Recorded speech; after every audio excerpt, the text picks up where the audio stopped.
Glad now to introduce Jose Posadas. Jose is a very active volunteer here in San Jose, filling many different roles, including our advocacy team and as part of our events team. We are so delighted that he's agreed to be our guest host and interviewer today. Turning it over now to you, Jose. Thank you, Sophie, and thank everyone for joining us today. This program is very important to me because I, along with my siblings, have been caregivers for our elderly parents. My father passed away 3 years ago from complications due to diabetes. Our surviving mother, who is now 93, relies on us now as we travel through this journey as caregivers. Programs like this from AARP can provide the assistance caregivers should have, but probably do not know they need until they actually do. If you have any questions throughout the presentations, you may put them in the chat. Although today's presentation is in English, we will be providing caregiving resources and answer questions in the chat in both English and Spanish. Si tienen preguntas durante la presentación, pueden ponerlos en el chat. Aunque la presentación de hoy es en inglés, te ofrecemos recursos para cuidadores y te invitamos a hacer preguntas en el chat en español. We will have translators providing those questions and answers. AARP is a nonprofit, nonpartisan organization that is fighting to support America's nearly 48 million family caregivers to help make it possible for older Americans and other loved ones to live independently at home where they want to be. We recognize family caregivers as the essential care providers, helping loved ones with medication and medical care, meals, bathing and dressing, chores, and much more. And many do it all while also working full or part-time jobs. Caregiving is a hard but rewarding job, and AARP is here to support you on your caregiving journey. We offer an array of resources at aarp.org/caregiving. And the Spanish link, aarp.org/cuidar. We also host virtual and in-person events like today. Today, we have the pleasure of hearing from Patti Davis, author of Floating on the Deep End, How Caregivers Can See Beyond Alzheimer's. Without further ado, let's meet our guest, Patti Davis. Patti Davis is the author of many books, including The Long Goodbye, Memories of My Father, where she shares about special memories, as well as the loss of her father, United States President Ronald Reagan, to Alzheimer's disease. She was a caregiver for her father for a decade at a time when Alzheimer's disease was not well understood and not often discussed publicly. Her latest book, Floating in the Deep End, How Caregivers Can See Beyond Alzheimer's, is a compassionate and practical guide for caregivers of Alzheimer's patients. This book has been described as a vital supportive resource for anyone navigating the choppy waters of Alzheimer's within a familial network. A heartbreaking yet hopeful journey through the painful chaos of a loved one's compassionate care. A pioneer in this arena, she helped create a caregiver support group specific to caregivers of the Alzheimer's disease patients. Her support group, Beyond Alzheimer's, is now licensed at Geisinger Medical Center in Pennsylvania and Cleveland Clinic in Las Vegas.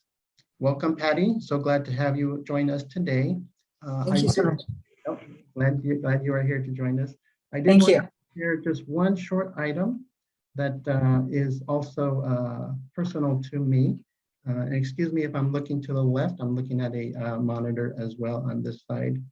So the reason I should say, I both was looking forward to reading this book, but also was a little bit afraid to do it because my own personal situation that I'm dealing with a family member, a relationship that I have with an individual whose mother had dementia. And so she obviously is concerned that that might be something that will affect her as she gets older in age. So I saw this book as a practical guide for me to see how I can help her as a caregiver and just to kind of travel along this journey together. And so try to find the things that are positive and hopeful. You also mentioned in your book about finding gifts throughout this journey. And I Yes. think that is very important for people that are going through this process to find those gifts. And so I'm hoping that our talk today will kind of carry on that theme of hope and finding the positive in our loved ones and the journey that we're going to travel together as caregivers. Mhm. So, can you tell me,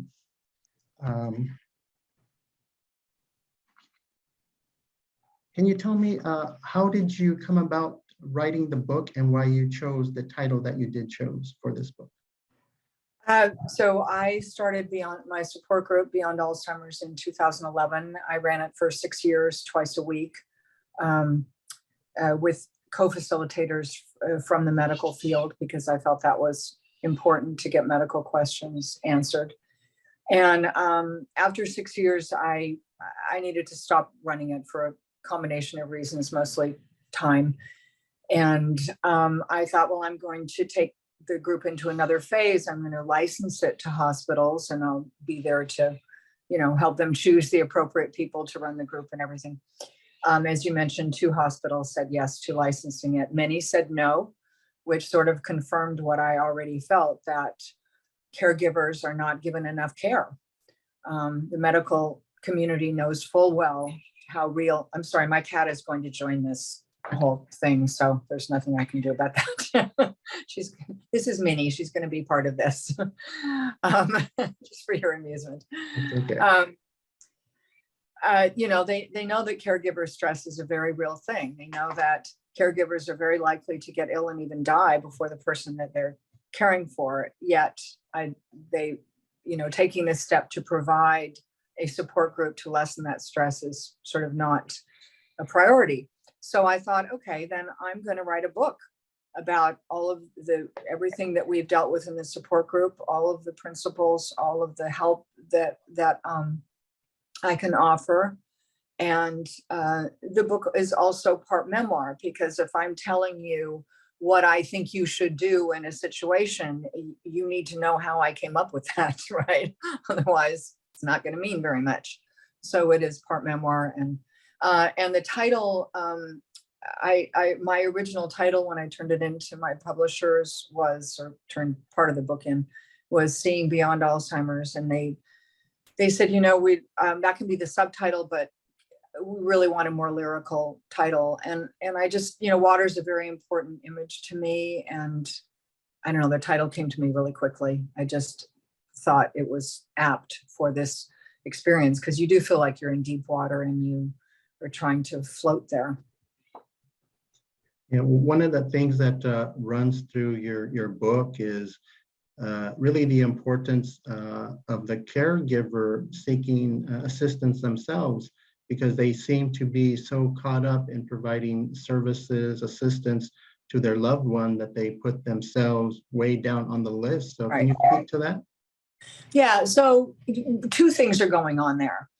One is denial, which is the first stage of grief. So if you bring in outside care for your loved one, you're really owning the fact that this is a disease that is running the show, right? Things are not good, you need help. So, in the context of denial, you're going to push that away. I can handle this, it's not so bad yet, right? And the other thing that's going on is not wanting to grieve. We are very clever at pushing grief away. We don't want to go there because it hurts. And so this disease, any form of dementia, is a great way to keep yourself so busy that you can't take the time for yourself to grieve, right? And instinctively, we know that. So we keep ourselves really busy. I have to get them dressed. I have to stop them from wandering out the door. I have to answer the same question 500 times. I have to watch them all the time. I don't have time to sit by myself and sink into my own grief, right? So I think it's really important to just sort of peel away the layers and go, okay, let's talk about what's really going on here. Thank you very much. Another thing that I'm sure comes up in many families are just the kind of the family dynamics which can be really amplified in caregiving situations. In families with multiple possible caregivers, each with their own interpretation of the type of care that is needed, what have you learned is a good strategy to come to some agreement that does not pit siblings against siblings when they're trying to do what is in the best interest of their loved one? Well, here's the thing about the family dynamics. The family dynamic is pretty much going to remain as it always has been.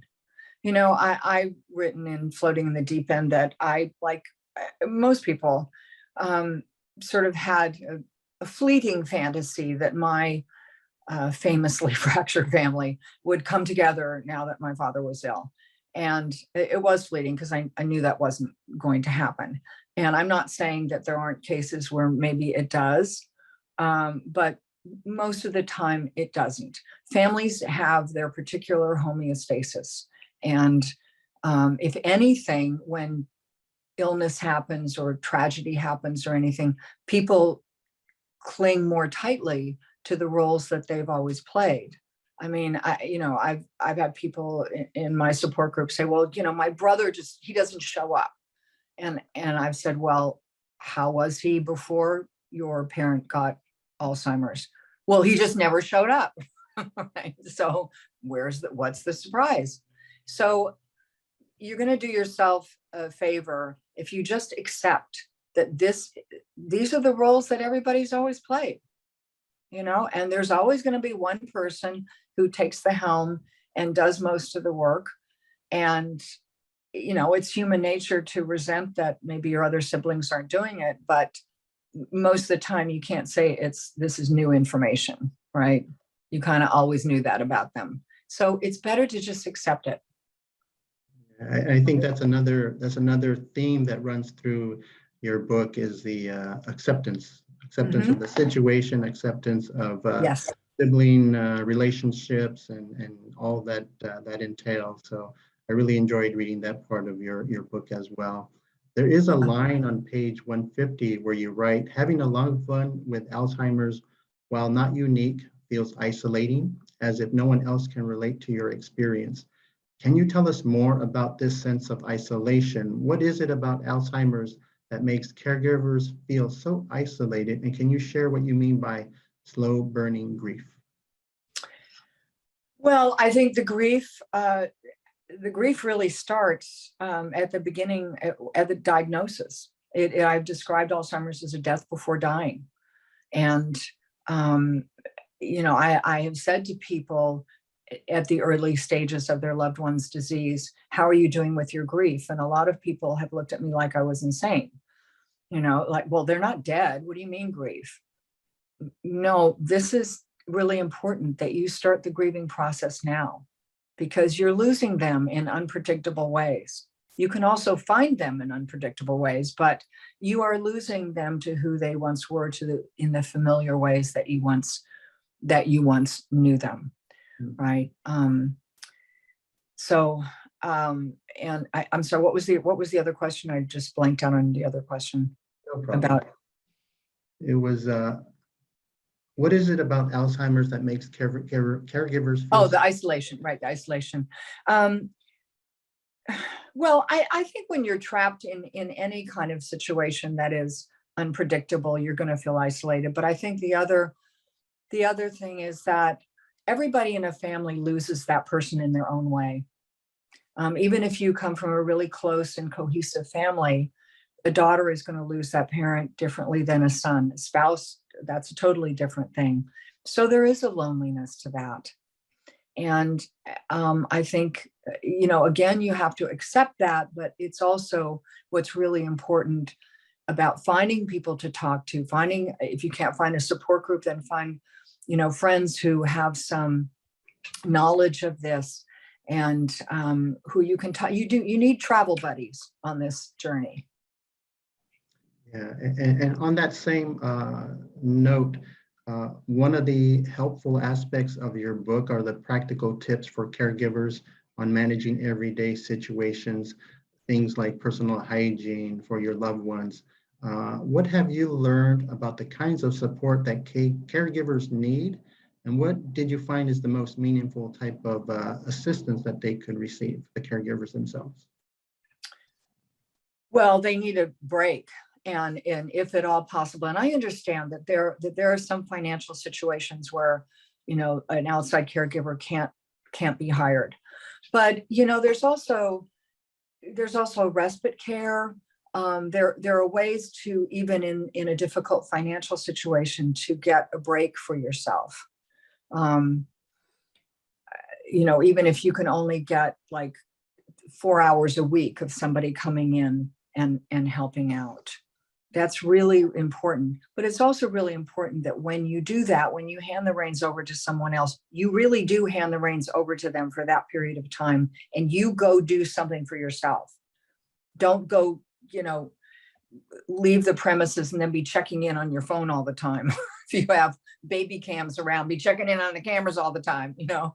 Really, it's really, you know, it's a matter of sort of discipline, going, no, I am going to take this time for myself. You have to do that. Otherwise, you're going to be a casualty in this. I mean, think, you know, I mentioned caregiver stress at the beginning. The person with dementia doesn't have any stress. Every moment's new, right? And if they have a tantrum or they have a meltdown, they've forgotten about it 15 minutes later. You're remembering it 15 days later. That's very wise advice. Thank you. You mentioned the support groups that you created earlier for family and friends of Alzheimer's patients, called Beyond Alzheimer's. Can you share with us a little bit more how this came about and what you learned along the way? Well, it came about because I woke up at 3 in the morning one night and thought that caregivers needed a support group. I mean, even all those years after my father had died, people strangers sometimes would stop me, you know, in the market or something and tell me very intimate things about what they were going through with a loved one who had some form of dementia. And it just became clear to me that, like I said, caregivers were not given enough care. So I woke up at 3 in the morning with this idea of starting a support group. And that was it. I was sort of off and running. And I wanted to do a support group, not just in terms of the practical suggestions of what do you do when, and, you know, how do I get the car keys away from them? That's all very important. But I wanted to peel away the layers. I wanted to say, okay, let's look at what's going on here. If it's a parent who has dementia, let's look at what your relationship is with that parent. Because if you're still the resentful 17-year-old, you're not going to do very well in this situation. And I learned that early on myself. I mean, I thought I have to grow up here. You know, if I'm still caught in the resentments that I had with my parents and all the things that went wrong in our family, I'm not going to show up fully for this experience. And I really wanted to show up for it. Thank you. There's a passage in the book, I believe it's page 235, where you wrote, "Grief can be the most healing thing in the world," which sounds contradictory, but it opens us up. It makes us reach out to others. It inspires us to not take seriously the differences that divide us. It makes us look at life with wonder, at death with respect, and all of it as a fragile dance of time. What suggestions do you have for a caregiver to prepare mentally, emotionally for the passing of their loved one, but also the celebration of their life? Because as you mentioned in your book quite a bit, that you want people to recognize the soul within their loved one that is still there, it's still alive and flourishing. So that's very important, that the caregivers recognize that there's still a life there that they ought to celebrate. Yeah, what really grounded me with the 10 years that my father had Alzheimer's was a decision that I made really at the very beginning. And I said to myself, I don't believe that his soul can have Alzheimer's. I don't believe his soul can be sick. So I was always sort of trying to look past the disease, not out of denial, not you know, refusing to see the ravages of the disease, but trying to find apertures there, trying to look through it to his soul. And sometimes that was easier than other times, but that was the belief that grounded me. You know, we grieve because we loved. Our grief is an aspect of love. So, you know, I think that's really important to remember. And yes, it hurts, but it breaks our heart open. It makes us bigger people and it softens us. I've said to people many, many times, you are not going to be the same person at the end of this journey as you were at the beginning. How you will be different is a matter of choice. You're either going to be harder or you're going to be softer. You're either going to be more open, more compassionate, or you're going to be more closed off and more brittle. It's a matter of choice. And I think it's a choice that you make every day in terms of how you approach not only your loved one, but how you approach yourself and your role in the entire experience, how you approach your family members. It's a transformative experience, I think, really unlike any other disease, just because of the nature of the disease. And it truly is an experience, this journey that you reference many times in your book and that you've spoken about today. It's something that unfortunately we have to go through with a loved one in this type of situation. That's why I said earlier that I was kind of afraid to read the book, because I had to confront what I would probably have to deal with in the near future, or maybe the far away future. But it's something that we have to prepare ourselves for, and do it in the best interest, not just for our loved ones, but also for ourselves as a caregiver, because we have to look out for ourselves as well, as you've mentioned. Yeah, I mean, fear is okay. Fear is just a part of being human. You know, it's how you deal with that fear, and how, you know, if you just stay stuck with that, that's not a good thing. But if you say, hey, this is a little scary for me. Okay, welcome to the human race. I mean, like, right? Exactly. Thank you so much, Patti. I think there are some questions popping up in the chat, so I want to give the opportunity to our audience to have those questions asked and answered. Your book is a treasure. It addresses the many challenges caregivers face when caring for someone with Alzheimer's and dementia, and recognizes the many emotions and challenges that caregivers experience. Priscilla, are there any questions in the chat for Patti at this time? Yes, there are a couple of questions. Okay. Starting with Sophie's question: when you were caregiving, what actions, gestures felt most supportive from friends and colleagues? You know, I didn't talk about what I was going through a lot with friends. You know, my father was diagnosed in 1994. People weren't talking too much about the disease, and I didn't talk to very many people. Which is probably why down the line I wanted to start a support group, because I saw how important it was.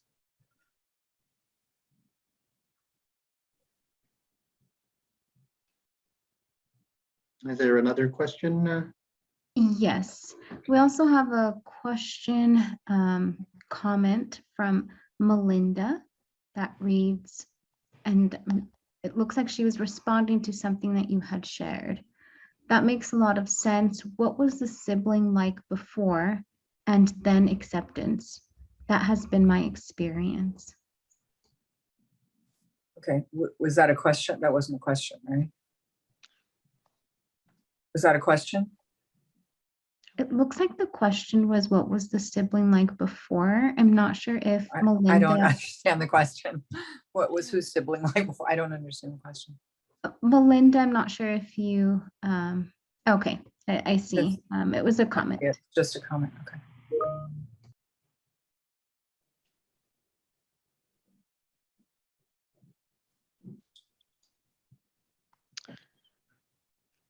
I do see a question from Diana.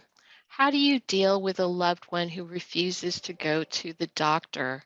My loved one has not been formally assessed by a doctor. I'm assuming that they're referring to Alzheimer's. Right. So a couple of things. You can try tricking them. You can, you know, say we're going to go to lunch, or we're going to go, I don't know, for a walk on the beach or something like that. And then once you have them in the car, I mean, don't not do that, but then after that, take them to the doctor. You can try that. And if that doesn't work, unfortunately, they do have to be diagnosed. So, I've said a lot of times to people, they don't get a vote. They don't get a vote. Something is wrong. You need to be diagnosed. And that's hard to do, especially if it's your parent, because then you have to take on the parental role and put your foot down and go, no, this is what we're doing. But, I've seen that a lot of times that actually works a little better than you think it might, because it sort of throws the person off their game, especially if it's your parent, because they're not going to expect you to do that. They're not going to expect you to take that parental role and put your foot down and go, sorry, you don't get a vote. We're going to the doctor. But you can try the trickery thing first. That works sometimes. Mhm. There's another comment question. She writes, I spend a lot of time keeping all of the balls in the air, hiding her decline. It's exhausting, pretending that things are all okay. She told me that she appreciates me not telling others of her decline. Yeah, I know it's a rough one. And I think it's just, I think it's not a good idea.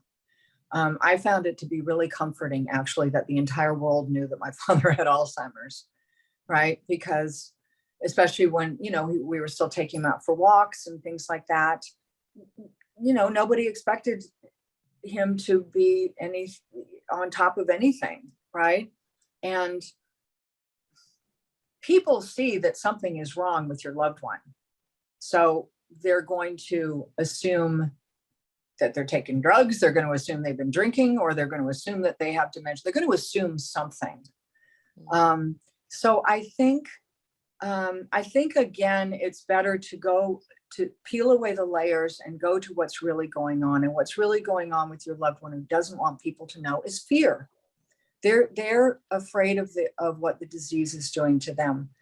And if you talk to them on the level of that fear and try to assure them that there are going to be people there for them and they won't be alone. And there are people who are going to be there to help them. And there'll be more people there to help them if we're open about what's going on. I think that hits home more than anything else. I think a lot of times people assume when someone is diagnosed with dementia that they can't talk to them the same way that they did before, but that's not true. You can.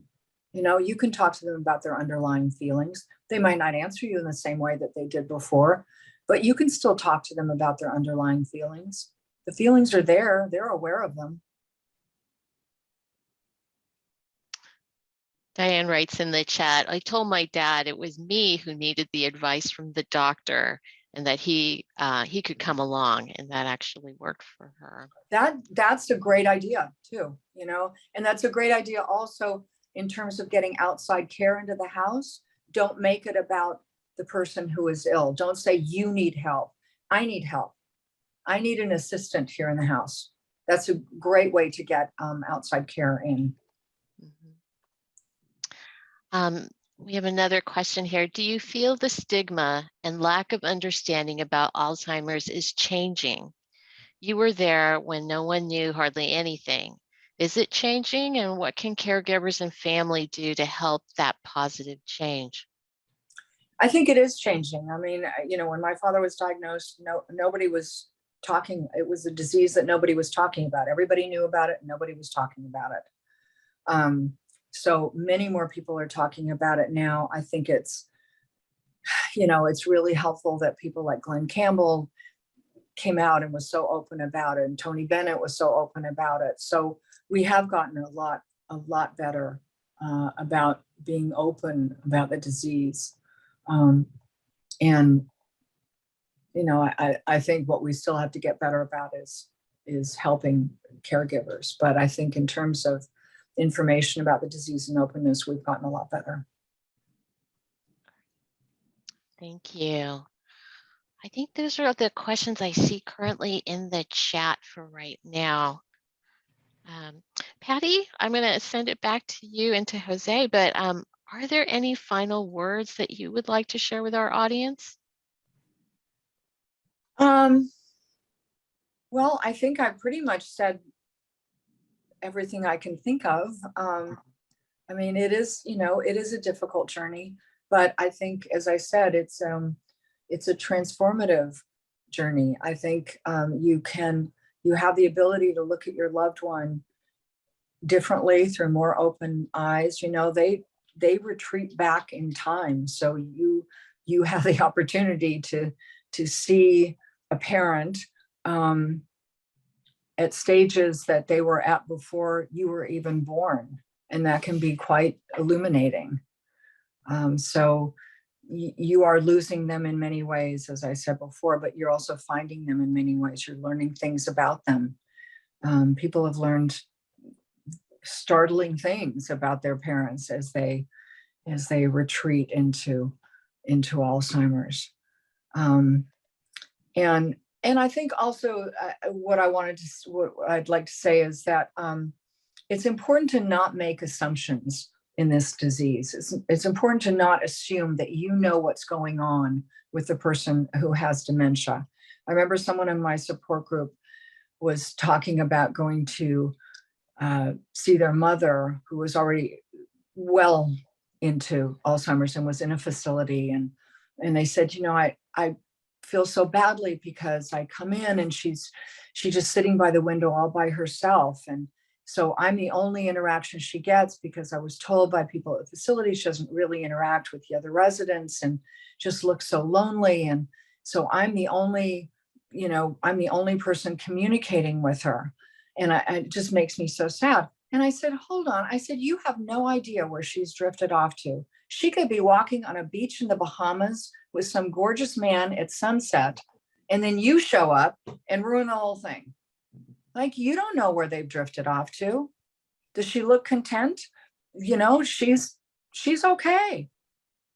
Right? So it's important to, I think, to stop yourself from going, oh, I know what they're thinking, what they're feeling. No, you don't. Patty, I have two last quick questions. You mentioned about caregivers taking breaks and getting away to kind of be with themselves. What advice do you give somebody to not feel guilty about doing that because they need to have that time to themselves? And the second question was actually something that was asked on the chat. Can you talk about taking the car keys away? Because I know as a son, we had to do that to our dad. And that for him was painful because it was like his independence. So if you can answer those two. Yeah. So my technique about guilt is this is just what's worked for me and for other people. I think of guilt as a muscle, right? We have this little guilt muscle and we have it there for a reason. If we do something bad, we're supposed to feel guilty, but sometimes that muscle flexes itself when we don't need it. So in the realm of taking time for yourself and guilt showing up, I think it's best to just talk to that muscle, to talk to your guilt and go, okay, I'm so glad that you're here because I'm going to need you at some point. I don't need you right now. Right? You need to go to sleep right now because this is my me time. And, you can flex your muscle when I need you. Right? It sounds silly, but I think it works. It sort of takes you out of the seriousness of like, oh my God, I feel so guilty. It lightens that a little bit. I have a whole chapter in this book about getting the car keys away, and it's a really big thing. And it is devastating for the person. The good thing now, these days, is that there's Uber, there's Lyft. And I know Lyft has a whole other division for elderly people where they make it a little bit easier for them to sort of sign up for it. They don't have to navigate their smartphones as much.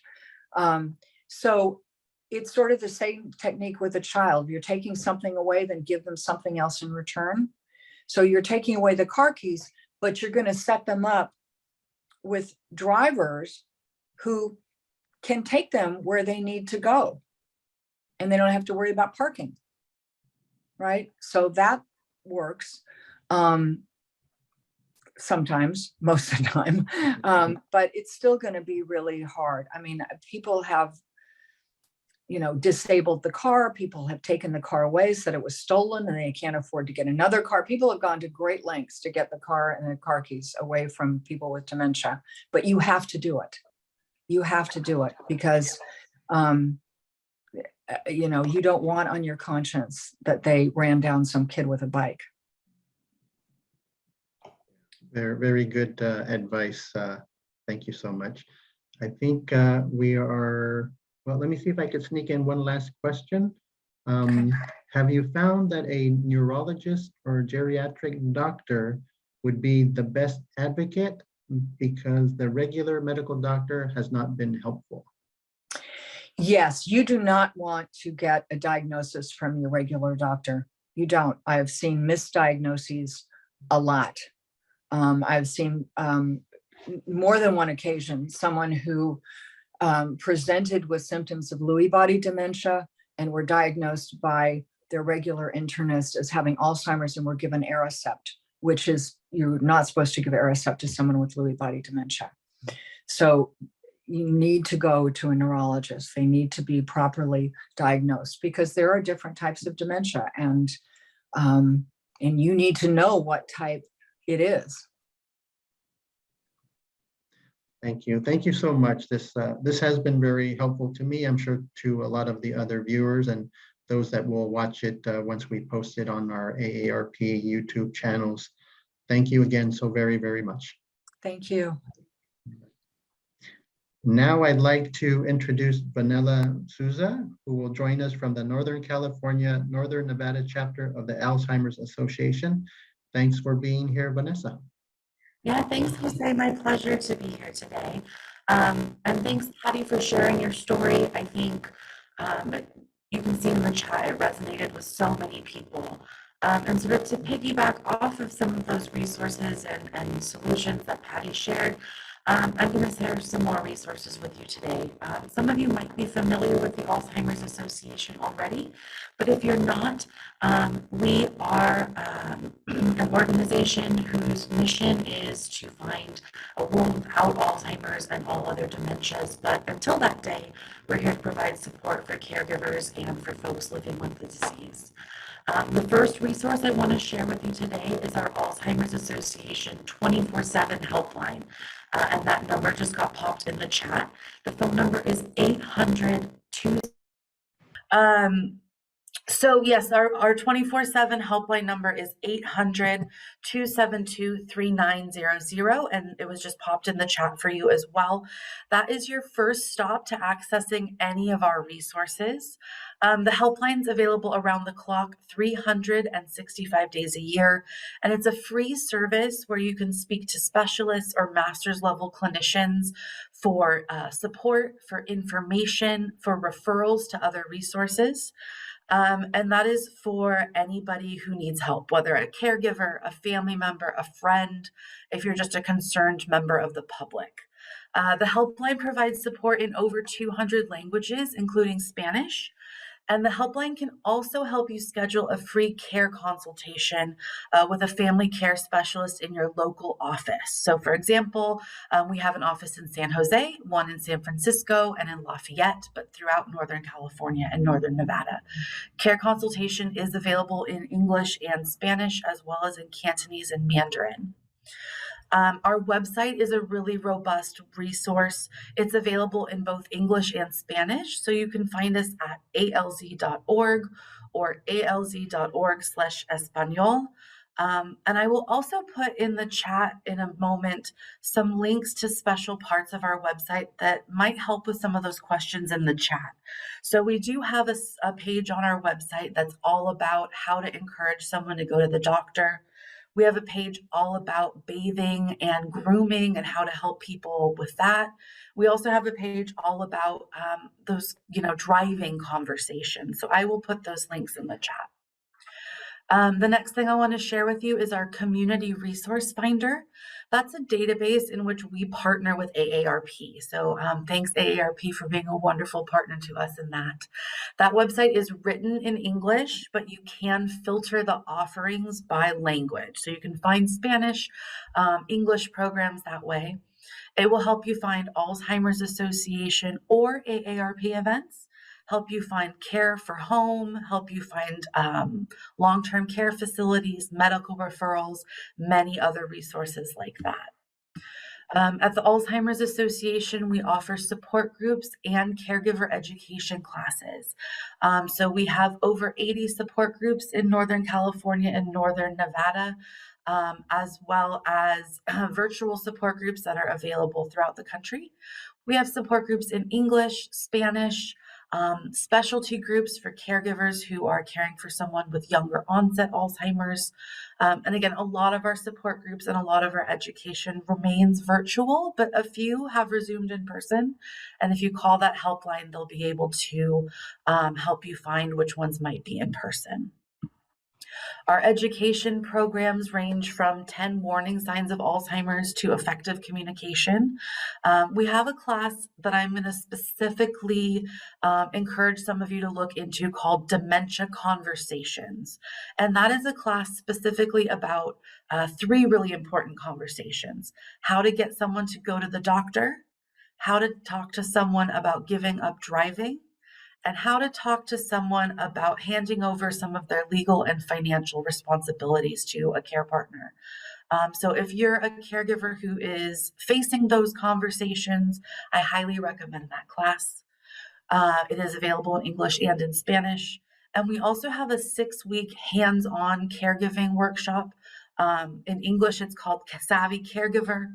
In Spanish, it's called Cuidando con Respeto, and that is specific training for family caregivers who are living with their loved one. And then the last thing I'll mention, Patti very rightly mentioned that all caregivers need respite. Respite is so important.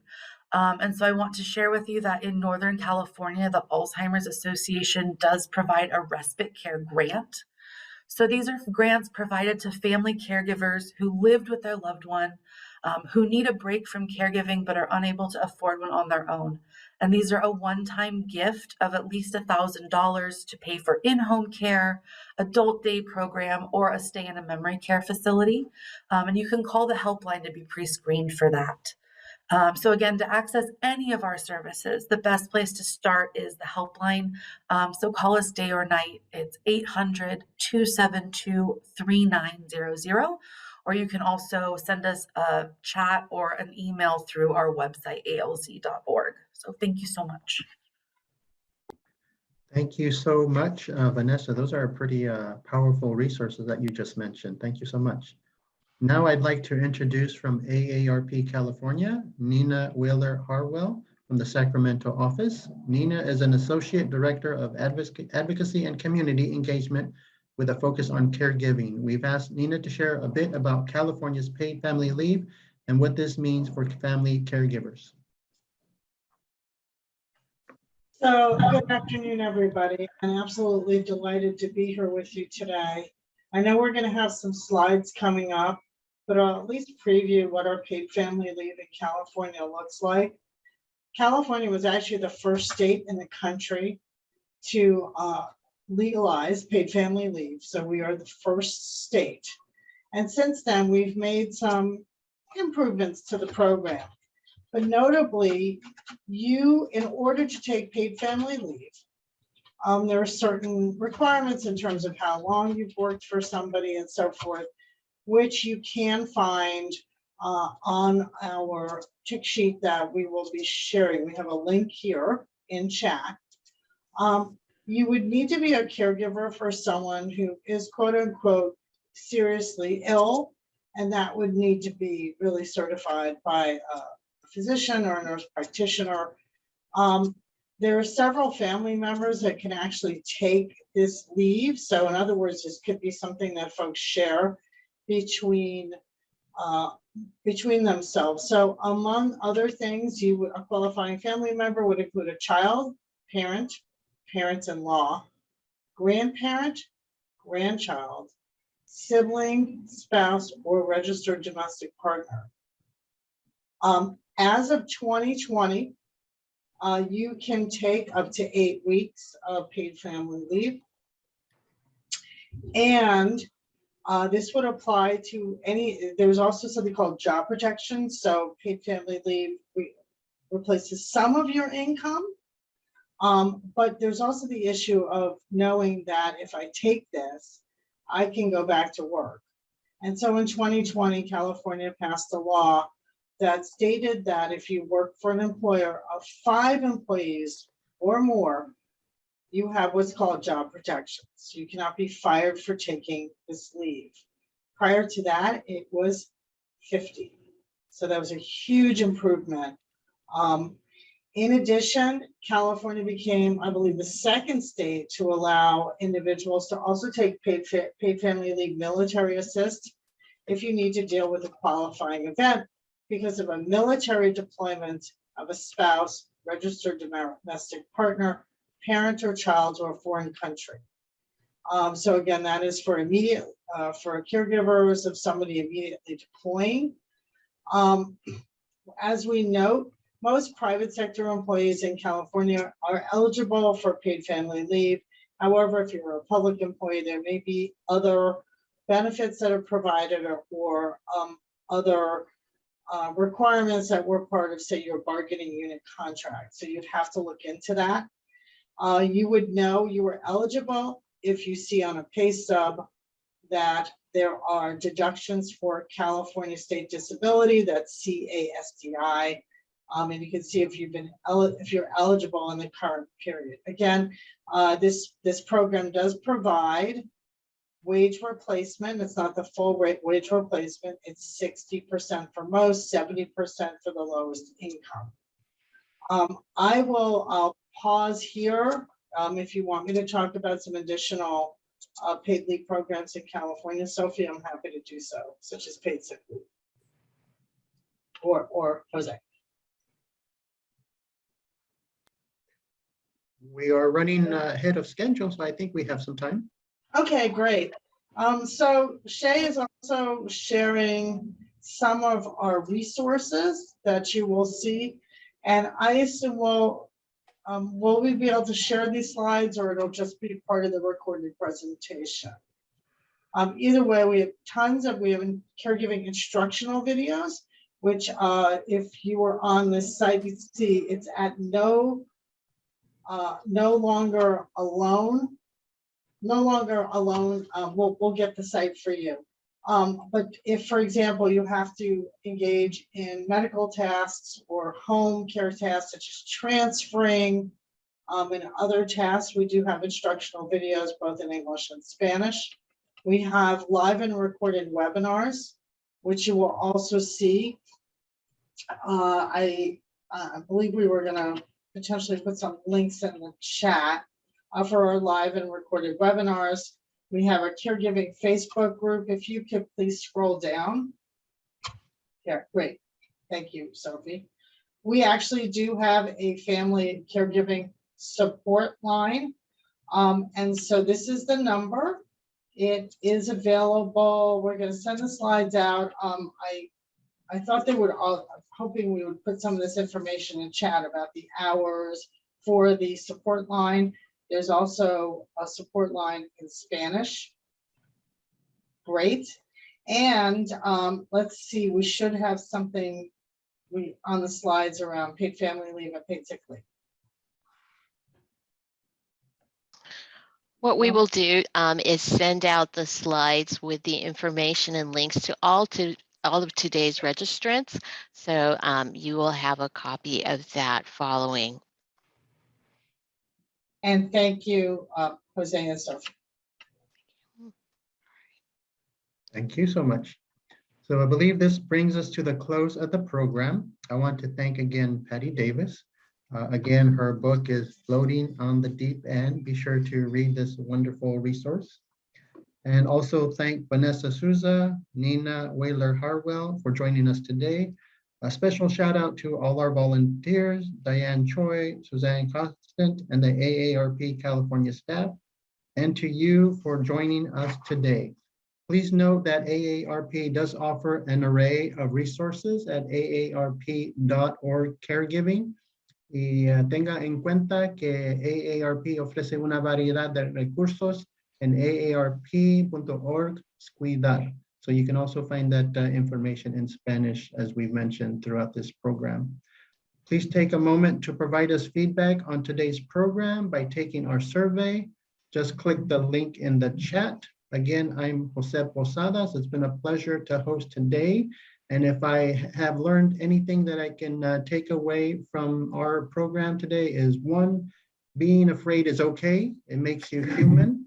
Caregivers need a respite. You can tell your guilt to come back another day because you don't need it when you're taking your respite and you deserve it. And that there are a lot of resources, especially here at AARP, to help those individuals and their families going through this this journey together. So thank you all very much. I hope everybody has a wonderful. Thank you. Thank Thanks you. so much. Thank you.